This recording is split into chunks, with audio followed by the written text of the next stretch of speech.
Welcome back. So in this lecture we are going to discuss creating positive, productive and emotionally safe environments for learning. ఈ లెక్చర్లో మనము ధనాత్మక, ఉత్పాదాత్మక మరియు ఉద్వేగాత్మక సురక్షిత వాతావరణములను సృష్టించటం అనగా అభ్యసన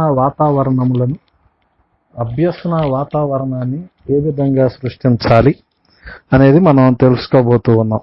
కారణం ఏంటంటే అభ్యసనం అనేది ఇది నిరంతర ప్రక్రియ కనుక మరి ప్రతి విషయంలో కూడా ఆ అభ్యసన వాతావరణం అనేది మరి ధనాత్మకంగా, ఉత్పాదాత్మకంగా, ఉద్వేగాత్మక, సురక్షితంగా ఉంటే ఆశించిన స్థాయిలో అభ్యసనం అనేది జరుగుతుంది అని మనం ఖచ్చితంగా చెప్పగలం.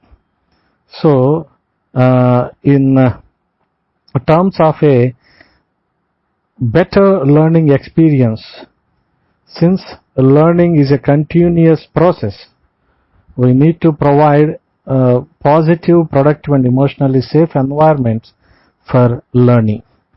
So coming to positive environment, or else let us say as positive environment for learning, మరి అనుకూల అభ్యసన వాతావరణం గురించి మనం తెలుసుకోవాలి అంటే మరి ఎలిజబెత్ బార్క్లీ ఇచ్చిన నిర్వచనం ప్రకారం ఓ విద్యార్థి ఎక్కడైతే సౌఖ్యంగా భావిస్తాడో, ఎక్కడైతే ఉపాధ్యాయునితో మరియు సమవయస్కులు అనగా తోటి విద్యార్థులతో సత్సంబంధాలను ఏర్పరచుకోగలుగుతాడో, మరియు ఎక్కడైతే విజయం సాధించగలడని నమ్ముతాడో, అంటే అతనికి నమ్మకం కలుగుతుందో, అదే అనుకూల అభ్యసన వాతావరణం అవుతుంది.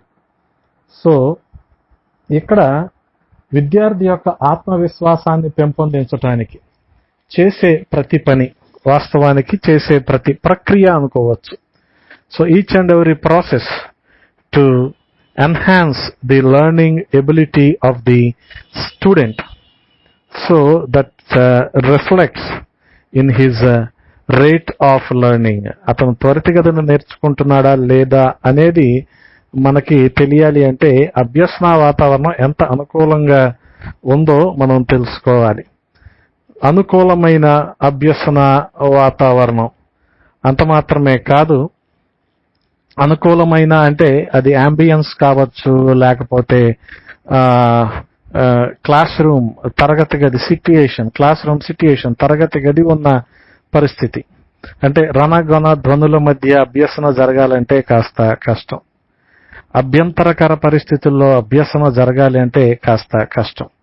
So learning is not possible in industrial areas and areas which has sound pollution. So we need to create a positive environment, and in terms of value system we need to develop a positive environment for learning. So here, according to Elizabeth Barkley, a positive learning environment means that a student feels comfortable, has a sense of rapport with their teachers and peer group, and believes they can be successful. That means, and believes they can be successful in the sense where they can develop a kind of confidence, self-confidence that they can succeed, they can cope with and achieve the desired changes in the behavior that can be termed as a positive learning environment. And coming to nature and characteristics of positive learning environment, అనుకూలమైన అభ్యసన వాతావరణానికి సంబంధించిన లక్షణాలు లేదా స్వభావాలను మనం గమనించగలిగితే ఇక్కడ ఏంటంటే మనకి చక్కని సురక్షాత్మక, క్రమయుత, గౌరవప్రదమైన వాతావరణంగా ఉంటేనే దాని అనుకూల అభ్యసన వాతావరణం అంటాం. అంటే చక్కని అంటే అంబియన్స్ ఇవన్నీ సరిగ్గా ఉండటం, క్లాస్ రూమ్ క్లీన్లీనెస్ కూడా ఉండటం, అంటే చక్కటి శుభ్రత, పరిశుభ్రత తరగతి గదిలో పాటించటం, ఇటువంటివన్నీ కూడా మరి అనుకూల అభ్యసన వాతావరణానికి లక్షణాలుగా కనబడతాయి. అంతే. అలాగే సిస్టమాటిక్గా, కాస్త క్రమంగా అంటే ఎవరు చేయాల్సిన పనులు అల్లు చేయటం, ఇదే క్రమయుతం అనుకోవచ్చు. అందుకనే ఇక్కడ మనకి టైం టేబుల్ ప్రకారం అని కూడా అనుకోవచ్చు. ఇటువంటివన్నీ కూడా మరి అనుకూల అభ్యసన వాతావరణానికి సంబంధించిన లక్షణాలుగా కనబడుతూ ఉన్నాయి. అవసరమైన ప్రవర్తనను గుర్తించి అమలు చేయటం, ఇది కూడా ఒక మరి లక్షణం అన్నమాట. అవసరమైన ప్రవర్తన. So what is the desired behaviour of an individual, or what changes can be brought within the student's behavior can be expected, and at the same time they can resemble in the student's learning abilities. This is what we see in a positive learning experience or a positive learning environment. అలాగే విద్యార్థుల ప్రవర్తన సరైన దిశలో ఉండేలాగా చూడటం. So shaping up of the students behaviour in a right order, shaping up of their behaviour. So అలాగే వారిలో ఉన్న సామర్థ్యాలు, అభిరుచులు, అవసరాలు, లక్ష్యాలు, అభ్యసన కృత్యాలు, వీటన్నిటిని కూడా పరిశీలించి వాటిని పెంపొందించటం. అంటే their abilities, their interests, their needs in the sense their educational needs. So their goals, their objectives, and also learning activities. So these can be enhanced with a positive learning environment. అలాగే విద్యార్థుల మరియు ఉపాధ్యాయుల మధ్య, విద్యార్థికి మధ్య నిరంతరం సహకారం ఉండేలాగా చూడటం. So coordination or cooperation, that means a kind of rapport between students and the teacher, and even between each and every student.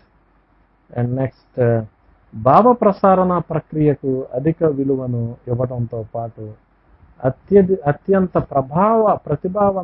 ప్రభావవంతంగా జరిగేలాగా చూడటం. So here giving importance or high priority to communication skills and enhancing their communication skills so that they can improve their communication skills.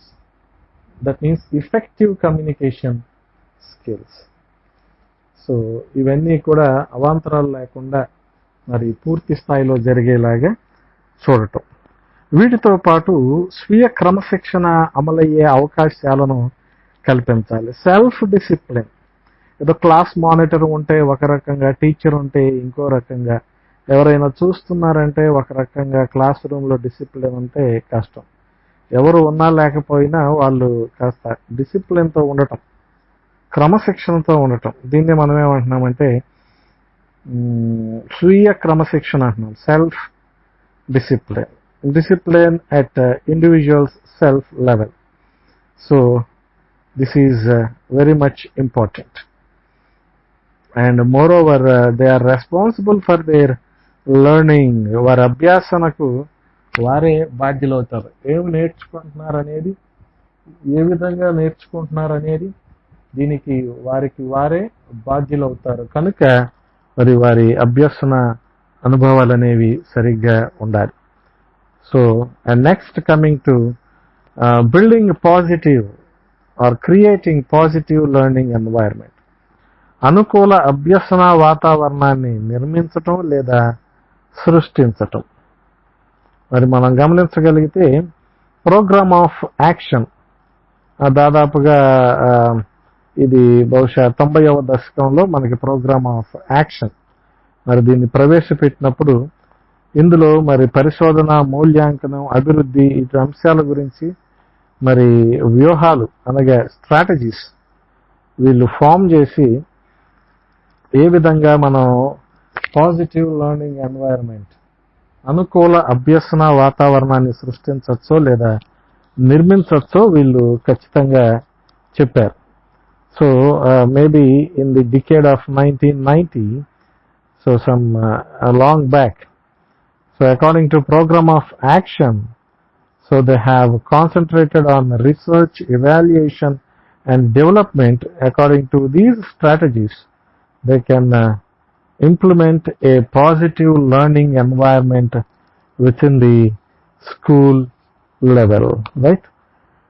So ఇందులో మనం మొట్టమొదటిగా చేయాల్సింది ఏంటంటే అభ్యసనాన్ని సంగతమైందిగా చేయటం, making learning ఏ relevant thing, వారికి సంబంధించిన విధంగా చేయటం. అప్పుడే ఈ కోఇన్సిడెన్స్, ఇందులో ఉండే సంబంధ బాంధవ్యాన్ని బట్టే వారు వారికి ఆపాదించుకొని they employ or they apply to themselves and they learn with ease, వాళ్ళు అవలేలగా నేర్చుకుంటారు.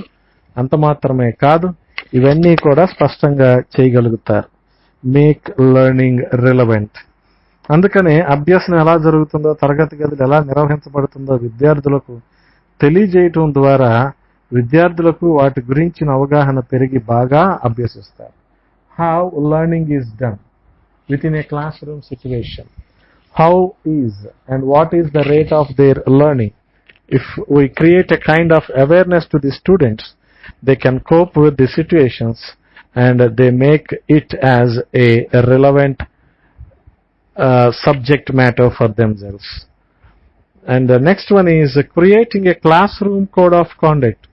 తరగతి గదిలో ప్రవర్తనా నియమావళిని ఏర్పాటు చేయటం, class room code of conduct. ఇందులో ఏంటంటే మనకి అనుకూల, వ్యతిరేక ఈ రెండు రకాలైన ప్రవర్తనలు విద్యార్థుల్లో మనం చూస్తూ ఉంటాం. తరగతి గదిలో కొన్ని పరిస్థితులకు అనుగుణంగా వాళ్ళు ప్రవర్తించడం చూస్తూ ఉంటాం. కాబట్టి దీనికి అనుగుణంగా ఒక నియమావళిని, ప్రవర్తనా నియమావళిని ఏ విధంగా ప్రవర్తించాలి, ఏ విధంగా నడుచుకోవాలి అనేది గనక ఏర్పాటు చేసినప్పుడు ఖచ్చితంగా మనం అనుకున్న అభ్యసన వాతావరణం అనేది అక్కడ కలుగుతుంది. So creating a kind of positive learning environment through implementing the classroom code of conduct, how to behave with the teachers, how to behave with the students, విద్యార్థులతో ఎలా ప్రవర్తించాలి, ఉపాధ్యాయులతో ఎలా ప్రవర్తించాలి, ఇవన్నీ క్లాస్ రూమ్లో ఎలా మెలగాలి, తరగతి గదిలో ఎలా మెలగాలి, పాఠశాల స్థాయిలో ఎలా మెలగాలి, ఇవన్నీ మనం తెలుసుకున్నప్పుడు ఖచ్చితంగా ఇవి మనకి ఉపయోగపడతాయి.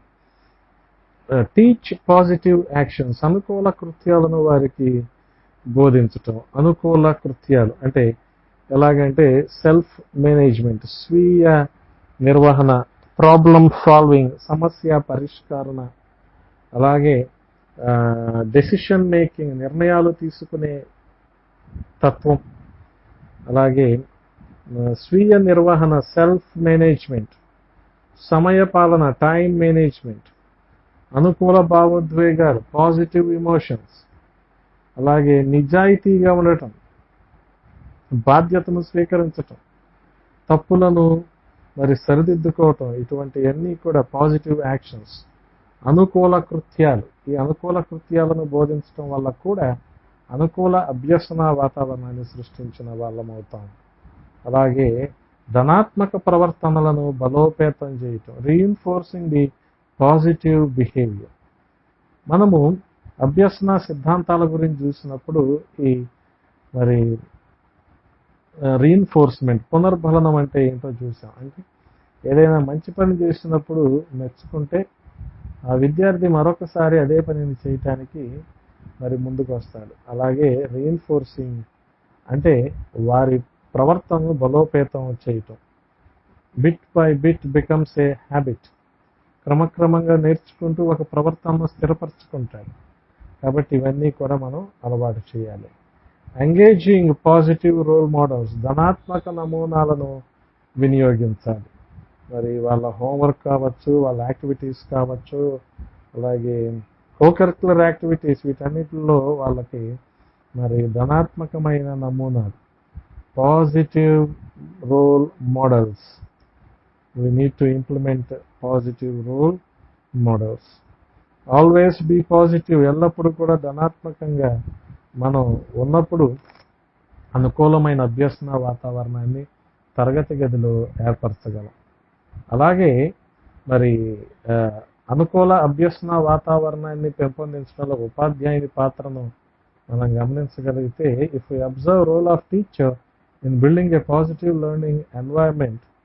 సో పాఠశాలలో విద్యార్థి చేరిన రోజు నుంచే ఒక అనుకూలమైన లేకపోతే వారి మధ్యలో ఒక సత్సంబంధం అనేది ఏర్పడితే అభ్యసన కూడా కుంటు పడకుండా ఉంటుంది. అందుకనే ఈ సత్సంబంధాన్ని, ఈ rapport, so teacher and student rapport should be built from the day 1 so that learning process will be enhanced.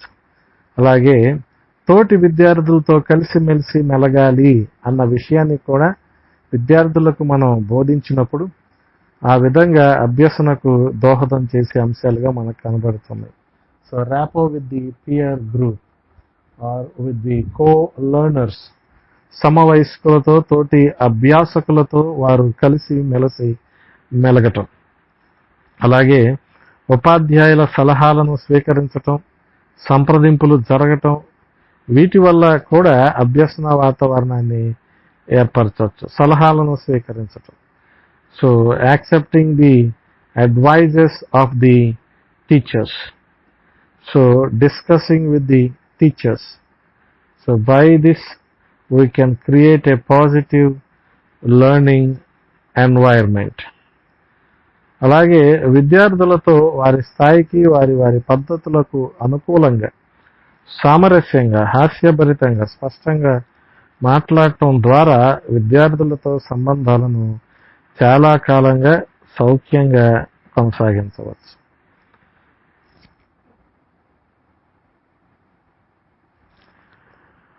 So creating ease in the rapport with the students. Likewise, we can improve a kind of learning enhancement.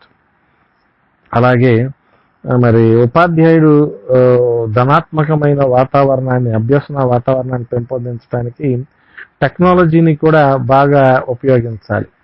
Social media, బ్లాగులు వంటివి, సామాజిక మాధ్యమాలు, బ్లాగులు ఇటువంటివన్నీ, అలాగే తల్లిదండ్రులకు digital letters లేకపోతే digital messages, వీటి వల్ల విద్యార్థి ప్రగతిని తెలియజేయటం. Informing the progress of students to the parents through digital newsletters or digital messages. So teaching through innovative methods such as social media and blogs, teacher can build a positive learning environment. And next one is, after positive we have productive learning environment. ధనాత్మక అభ్యసన వాతావరణం తర్వాత మనకి ఉత్పాదాత్మక అభ్యసన వాతావరణాన్ని మనం చూస్తూ ఉన్నాం. So here we come to the concept and meaning of productive learning environment. ఉత్పాదాత్మక అభ్యసన అనుభవం. అభ్యసన ప్రక్రియ పూర్తయిందనుకున్న తరువాత అభ్యాసకుడు ఏ మేరకు ఫలవంతంగా నేర్చుకున్నాడన్న అంశాన్ని నిర్ణయించేదే ఉత్పాదాత్మక అభ్యసన. After completion of the teaching and learning process, so how far the student is benefited by the learning process is determined as productive learning environment or productive environment for learning. అభ్యసన వాతావరణం అదే ఉత్పాదాత్మక అభ్యసన వాతావరణం. ఇక ఉత్పాదాత్మక అభ్యసన వాతావరణాన్ని ఏ విధంగా మనము తరగతి గదిలో సృష్టించగలమంటే, తరగతి గది నిర్వహణ ద్వారా. తరగతి గదిని నిర్వహించటంలో ప్రేరణాత్మకంగా, so we can create productive environment for learning through classroom management. Classroom management, so motivating the students in the classroom management, తరగతి గదిని నిర్వహించటంలో.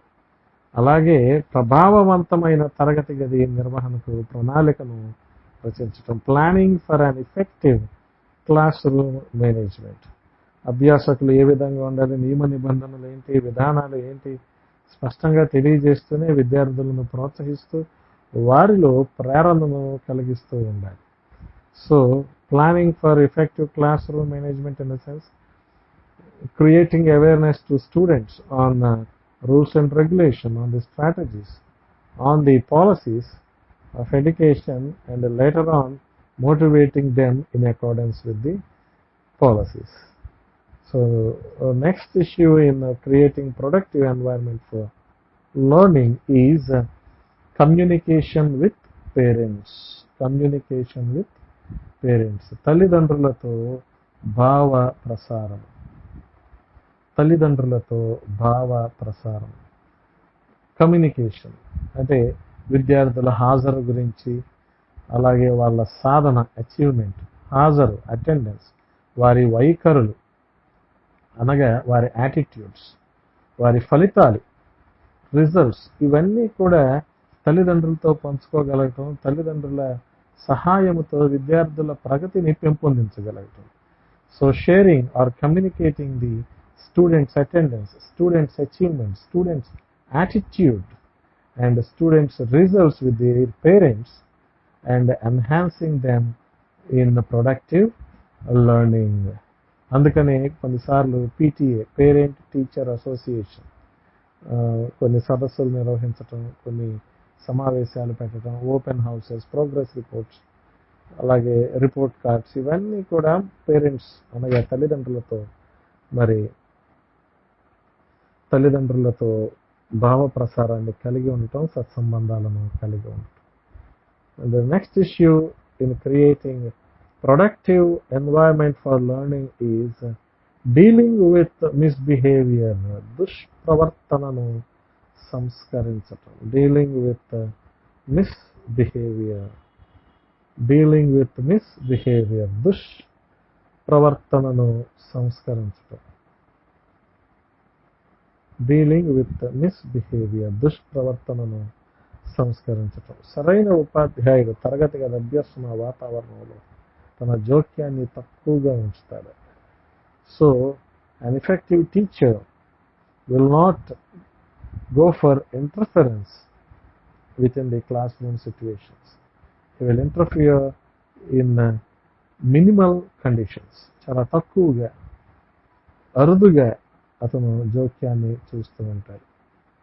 అందుకనే జోక్యం వల్ల ఏమవుతుందంటే మరి దుష్ప్రవర్తన పిల్లల్లో లేదా విద్యార్థుల్లో మనం ఒక ప్రతికూలమైన ప్రవర్తనను మనం చూస్తాం కనుక అది అభ్యసన మీద దుష్ప్రభావం పడుతుంది కనుక వాటికి కాస్త ఉపాధ్యాయులు దూరంగా ఉండాలి. అలాగే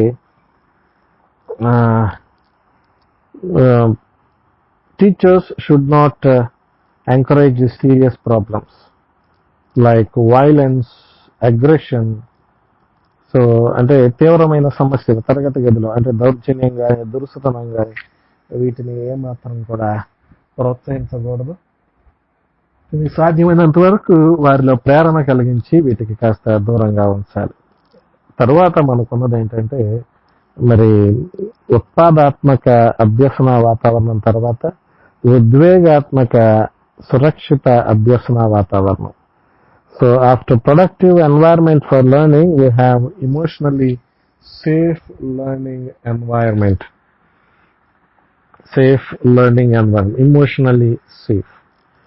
So దీని భావన మరి అర్థం మనం గమనించగలిగితే ఒత్తిడి లేని, భయం లేని, భావ ప్రకటనకు అవకాశము గల, సరిపడినంత సమయము గల, యథార్థమైన, విలువల గల, సహకారయుతమైన, సౌకర్యవంతమైనదే ఉద్వేగాత్మకంగా సురక్షితమైన అభ్యసన వాతావరణం. So emotionally safe learning environment means without stress, without fear. So where there is a scope for freedom of expression. So having value-based education, cooperative learning, so this can be termed as emotionally safe learning environment. So దీన్ని మనం ఉద్వేగాత్మక సురక్షిత అభ్యసనం అంటున్నాం. దీన్ని ఏ విధంగా సృష్టించాలి, ఎలాగా మరి తరగతి గదిలో పెంపొందించాలనేది కూడా మనం తెలుసుకోవాలి. How to create an emotionally safe learning environment. మరి దీనికోసం మనం చేయవలసింది ఏంటంటే ఒక అనుకూల వాతావరణాన్ని తరగతి గదిలో మనం ఏర్పరచాలి. We should create a kind of positive environment within the classroom. Positive environment, positivity. So వారి క్రియేటివిటీని పెంపొందించడానికి, అనగా సృజనాత్మకతను వారిలో పెంపొందించడానికి కొంత ఆహ్లాదకరమైన వాతావరణంతో పాటు ధనాత్మకమైన వాతావరణాన్ని కూడా మనం సృష్టించాలి. And next one is structuring programs. కార్యక్రమాల నిర్మాణము. ఏ విధంగా కార్యక్రమాలను రూపొందించాలి? కార్యక్రమయుతంగా, ప్రోగ్రామ్డ్గా, అంటే ఒకదాని తర్వాత ఒకటి సిస్టమాటిక్గా. సో వీటిని మనం అరేంజ్ చేయటం వల్ల, అలాగే నోయింగ్ ది స్టూడెంట్స్, విద్యార్థులను తెలుసుకోవటం. సో ఒక తరగతి గదిలో 40 మంది విద్యార్థులు ఉంటే ఆ 40 మంది పేర్లను, 40 మంది అభిరుచులు, 40 మంది బలాలు, బలహీనతలు, అభ్యసన సామర్థ్యాలు, లెర్నింగ్ ఎబిలిటీస్, వీటన్నిటి మీద ఉపాధ్యాయుడికి అవగాహన ఉండాలి. But at the same time, knowing the students in the sense, knowing their in and out, that's all, and not creating a bias within the students. పక్షపాత ధోరణిని కాకుండా విద్యార్థుల గురించి కూలంకషంగా మొత్తంగా తెలుసుకోవటం. అలాగే విద్యార్థులు చక్కని ప్రవర్తన కలిగి నడుచుకునేలాగా మొట్టమొదటిగా ఉపాధ్యాయుడు చక్కటి ప్రవర్తనను కలిగి ఉండాలి. గుడ్ బిహేవియర్ మోడల్, చక్కటి ప్రవర్తనను కలిగి ఉండాలి. అలాగే సామాజిక ప్రవర్తనలను పెంపొందించాలి. So promotion of social behaviour, not only the classroom behaviour but also the social, that means in the community level, in the society level. So ఇటువంటి వాటన్నిటిని కూడా పెంపొందించాలి. ఉద్వేగాత్మక సురక్షిత అభ్యసన వాతావరణాన్ని కల్పించడంలో ఉపాధ్యాయుని పాత్ర, role of teacher in creating emotionally safe learning environment, that is nothing but community building all year long. సత్సంబంధాలను, అంటే సామాజిక సంబంధాలను సంవత్సరం పొడుగుతూ ఏర్పరచుకోవాలి. ఎందుకు సమాజంతో అంత సత్సంబంధాలు కలిగి ఉండాలంటే వాస్తవానికి ప్రతి పాఠశాలకు కూడా కొన్ని వనరులు అవసరం అవుతూ ఉంటాయి. So why we should build a rapport with the community for an year long in the sense, school needs all kinds of resources, financial resources, material resources and human resources. For this purpose we are dependent on community. మరి ఈ మానవ వనరులు, ఆర్థిక వనరులు, అలాగే వస్తు వనరులు, వీటన్నిటి కోసం మరి సమాజం మీద ఆధారపడాల్సిన అవసరం ఉంది. కనుక మనము సమాజంతో సత్సంబంధాలు కలిగి ఉండాలి. అలాగే విద్యార్థుల కృత్యాలను మరి ఎప్పటికప్పుడు ప్రదర్శిస్తూ, that means posting the students achievement or work or activities. Next one is negotiation, కాస్త సంప్రదింపులు జరపటం. ఒకవేళ విద్యార్థి కాస్త మొండిగా ఉండి, మొండి వైఖరితో చదవకుండా, కాస్త అభ్యసనం జరగకుండా ఉండే పరిస్థితులు ఉంటే అతనితో నెగోషియేట్ చేయటం లేదా సంప్రదించటం. So if at all a student is a slow learner or he is having a kind of stubborn nature, so we need to negotiate with him. అలాగే విద్యార్థులతో కలిసిమెలిసి ఉండటం, as a role model, as a felicitator, as a motivator. So likewise we need to be along with the students. అలాగే అన్ని వేళల సంయమనాన్ని పాటించటం, controlled behaviour all the time, controlled behaviour. అలాగే take every opportunity to model kindness. So ప్రతి సందర్భంలో కూడా దయను ప్రదర్శించే విధంగా ఉండటం. అలాగే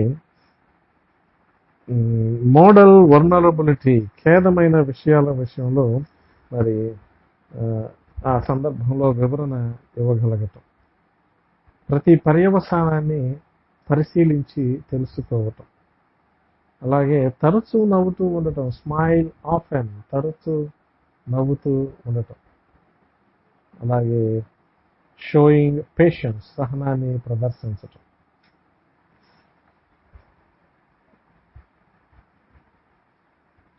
అలాగే ఆర్ట్ అండ్ మ్యూజిక్ అంటే కళలు సంగీతం పట్ల కూడా he should have a taste, ఒక అభిరుచిని కలిగి ఉండటం,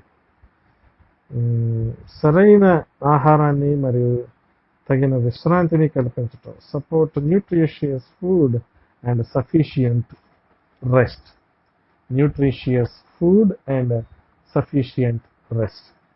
సో ఇవన్నీ మనకి టైం మేనేజ్మెంట్లో కూడా చూస్తూ ఉంటాం, ఇవి కూడా ఎంతో ప్రాముఖ్యమైనవి. అలాగే teacher should make all the difference, అంటే అభ్యసన పరిస్థితుల్లో అంతకు మునుపు ఆ తరువాత అన్నట్టు ఆ తేడాను చూపించగలగటం, రైట్. వీటన్నిటితో పాటుగా safety first, that means emotionally safe అని మనం అనుకున్నాం కదా, మరి భావోద్వేగ సురక్షితం అని, అందుకని సురక్షితంగా ఉండాలి ముందు, ఆ తర్వాతే మిగతావి అన్నీ కూడా మనం గమనించవచ్చు. So here we come to the end of 3 kinds of learning environments.